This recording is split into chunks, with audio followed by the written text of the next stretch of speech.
guys, what is going on? This is Ip of Rage Quit TV, and we are on GSTL, GSL, Crevasse, but you know what? That's not important. That's not what you're going to be excited about. You're excited because this is Moon versus White-Ra, DreamHack 2011 Summer. Oh my god, it's round of 16. Both these players did make it out, but Moon took game number 1. However, White-Ra did make a pretty big mistake, and tell us what that mistake was, Joel. Well, White-Ra unfortunately did move out. He went for a pretty risky 5-gate attack, so he did not have a forge in any cannons or any block whatsoever in his natural. So he didn't, Lings came in and they just ravaged everything, and White-Ra could not come back from this. And I was so impressed, man, at Moon's timing there. I mean, going in with the Lings is pretty basic, right? But then he had 3 bases up, good amount of drones, and then he just rallied roaches with every, Roach Ling with every possible upgrade off of such a high economy. I've never seen something like that. He just rallied everything, an endless stream off of 4 hatcheries, and this was so scary, and White-Ra just fall to it inevitably, and that just shows, man, Moon, a lot of people have been discrediting him, but he is here, he's at DreamHack, he's in the run of 16, and he's 1-0, only 1 game away from the quarterfinals, and we will see in this game if his statement holds true. Korean's own white dudes, well, maybe they do. We will see. Yeah, they definitely did make a showing at MLG, taking all first, second, and third place. Holy cow. But DreamHack, they're not going to do that, and you heard it here first, folks. We will have a foreigner in the top 3, I hope, unless I'm going to sound like an idiot. Oh, yeah. And, I hope.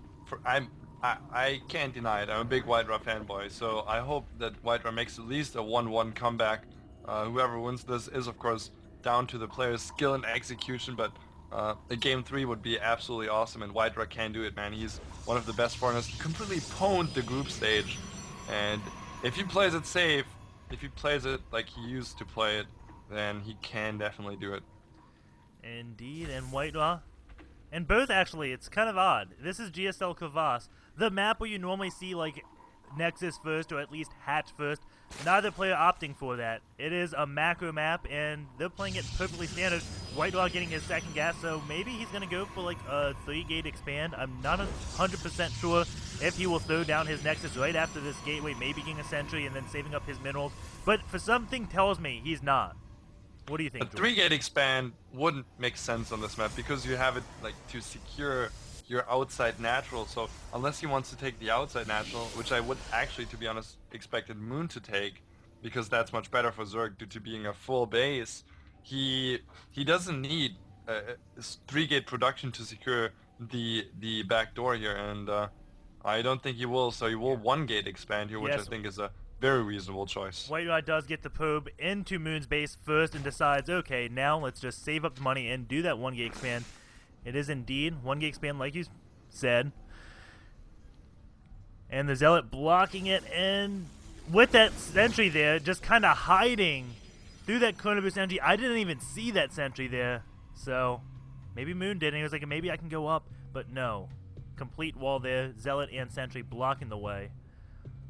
And look at Moon already with a very fast creep tumor. Is going to start spreading that creep. I think Moon is one of those guys who are don't have a very impressive creep spread, so maybe he will just use it early on as a utility. Maybe he has improved it too. Maybe he'll goop up the whole map pretty soon. We'll see. Well, you know Not what? sure about that. He Nope. could have just hit 1 key, and then the whole map would have been covered in goo last time. If he just had his overlords take some laxatives, then boom, everything covered in creep. I wonder if players are ever gonna do that, hotkey all the overloads that they spread out. I have never seen something like that. Someone actually do that. Hotkey all the overloads you get, and then you do spread them out early, and then as soon as you hit lair, you hit generate creep, and then creep is gonna be everywhere. That would be pretty baller, actually. But Moon, consistent with his creep spread so far, he definitely wants to get down to that natural. Maybe even wants to completely connect this indoor and the main, but that's already connecting itself, so doing alright there. And Duckload.White-Ra with a forge to build cannons to secure a ramp, very good choice, and 2 more gateways. Yeah, if I was White-Ra, I may be a little bit scared just because of that sheer macro from Moon. If you missed game number 1, it looked like White-Ra was holding perfectly, and then you looked at the mini-map and just saw the whole map was covered in red dots, and Moon's food was actually going like up in middle of combat, which is ridiculous. And Moon, with a decent amount of links, already making his first few roaches, already gone up to a fast layer and 3 gases mining. So he might do Mutilus. It's a possibility. It's a very fast layer, and well, he might just do the standard Roach Hydra thingies. And the hidden base from Moon, which I think is very nice. This is such a large map. Look at Moon. He has all the watchtowers. Moon is like the vision master, man. He sees everything. So I don't think White-Ra will detect that anytime soon. And White-Ra has a lot of sentries. Does he? Oh yeah, that's 9? 9 sentries. That's a lot, man. And you know what? Maybe he wants to go for a very heavy gateway build, although the robotics is coming up for 4 gates already. He's mining from just 3 gas, so he might... I mean, you can't really support like Colossi that well off of this 3 gas that Crevasse offers. So maybe he just wants to go gateway heavy, and that's what you need sentries for. And uh-oh, Moon getting Burrow and Tunneling Claws. This is what we saw last game just before he started his onslaught. But then again, White-Ra did get crippled in the early game. Moon is ninjing a 3rd base at the top left and just has all this vision. He's going to know if White-Ra scouts this base just because he can see everything. Opening up a direct passageway to White-Ra's base. That is a very bold move because White-Ra can now get to Moon's base very fast. I know a lot of Zergs, they don't really like the fact when people can get to their base quickly, but you know what? Oh, and White-Ra sees it. White-Ra just saw it. He moved close to the rocks. Took one shot on it. Knows they're down that probe saying, hey guys, get your force fields ready. But Moon, he's got Tunneling Claws and Burrow. White-Ra does have an Observer out just in time. Oh my god, that is well timed. Oh yeah, and he sees the Tunneling Claws. You can see it. Roaches do change, and the Roaches have to back out without speed. Speed just starting, so actually Moon is the one that might lose some Roaches, and White-Ra, if he paid attention there, will have seen the 2 drones moving there suspiciously, so he might have an idea of the hidden base. And look at the top right, another hidden base for Moon. And oh my god, dude, when I see Moon, he just seems like such a scary Zerg. So aggressive and so many units so early on. But these faraway bases will not help him in unit production, so I think Moon will rather play, you know, an eco-focused game compared to the last one. And I think that's a great idea, to be honest. Oh, I think White-Ra could be very confused. Because units, if you just drag these units to the middle of the map, units will be coming from everywhere. And while not particularly useful, it's going to look pretty awesome. I'm not going to lie. No. It's going to look like the Swarm.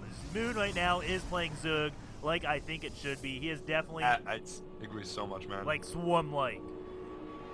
And there he goes with the Overseer Scout, scouting to see what White-Ra has, sees the Robo facility and drops... Oh no, he's had a changeling possibly in White-Ra's mineral lines for the longest time. I'm not exactly sure if it died immediately.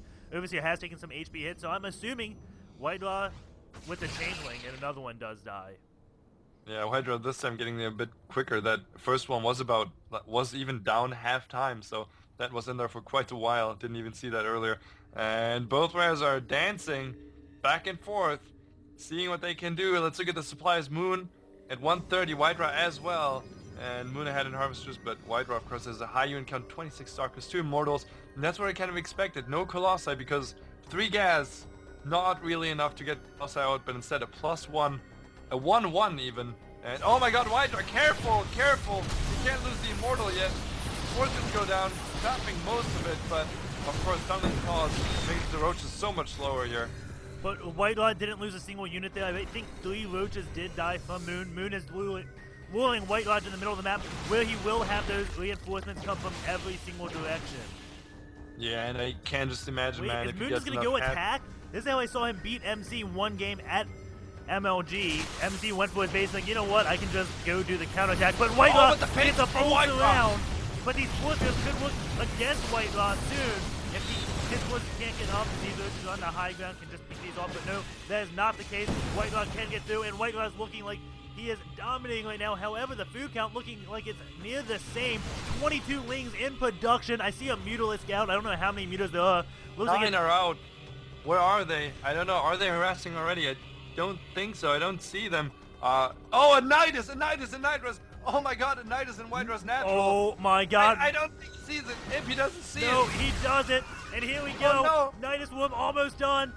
And White Ra's at Moon's base. I think White Ra is going to go just for the base trade. I think it'll be a mistake if he goes. Roach is going in through the front, but Moon has bases everywhere that White Ra doesn't know about. And Moon may be fine in a base trade scenario. Moon is going to start rebuilding all of his production facilities, well, just like the Rotor and things he needs, Aspire at his other bases, hopefully. And now the Lings are swarming in. White Ra thinks, I can just take out these bases and I will be just fine. But no, there are hatcheries across the map. Look at this, all the red that is across the map. And Lings, what are you doing? Oh my god, and look at Moon streaming into the base from all angles.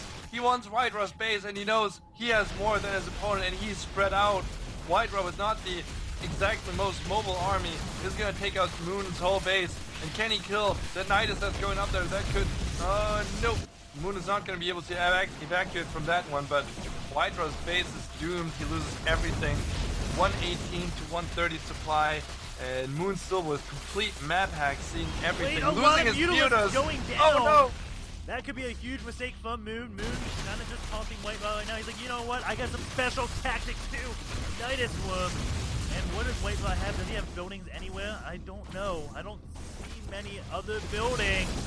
Oh no, White Ra is going to lose his last building right now. He has nothing on the map. I think White Ra just lost the game. He's got to get something up. These could be the last two pylons. The last pylon could be going down. Is this going to be it? This game